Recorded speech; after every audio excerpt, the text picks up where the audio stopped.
1908 की गर्मियों में महाराजा सयाजीराव गायकवाड़ और सर आगा खान मुंबई के तत्कालीन गवर्नर सर जॉर्ज क्लार्क के मेहमान थे।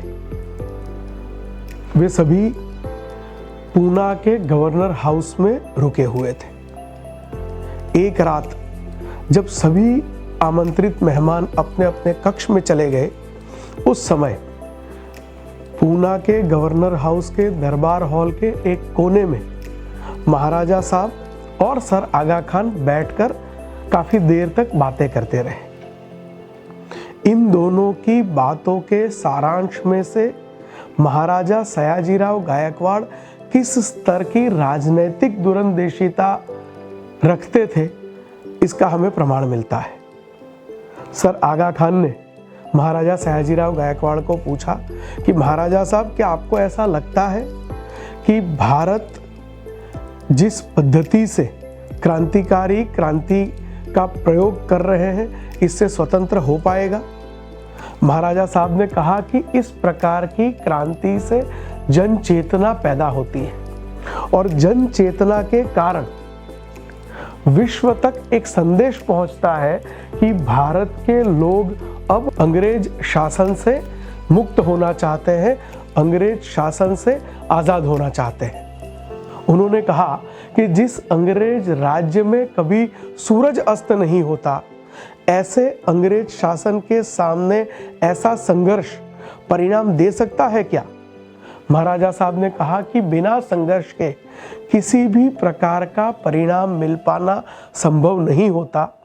ऐसा हो सकता है कि इस संघर्ष के कारण ही हमें आज़ादी मिले, ऐसा ना हो, परंतु आने वाले दिनों में अंग्रेज शासन की स्थिति ये होने वाली है कि अंग्रेज शासन खुद ब खुद भारत छोड़ के चला जाए, ऐसी स्थिति में आ जाएगा। उनको मजबूर होना पड़ेगा कि भारत को छोड़ के वे चले जाएं। सर आगा खान ने तीसरा सवाल उन्हें पूछा कि महाराजा साहब, अगर अंग्रेज भारत छोड़ के जाते हैं, उन्हें जाना पड़ता है, उसके बाद जो हमारे देशी राज्य हैं, उनका भविष्य आप क्या देखते हैं?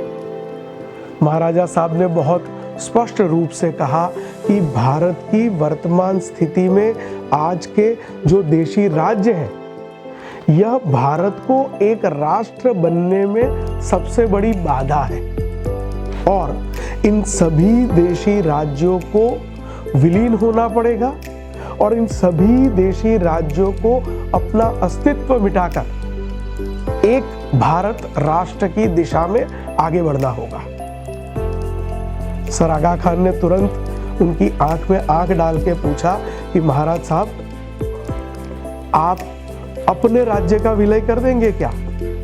और उन्होंने उसी आत्मविश्वास से सर आगा खान की आंख में आंख डाल के कहा कि भारत का सबसे पहला राजा मैं बनूंगा जो अपने राज्य को एक भारत राष्ट्र की दिशा में विलीन करने के लिए सबसे पहले तैयार होगा।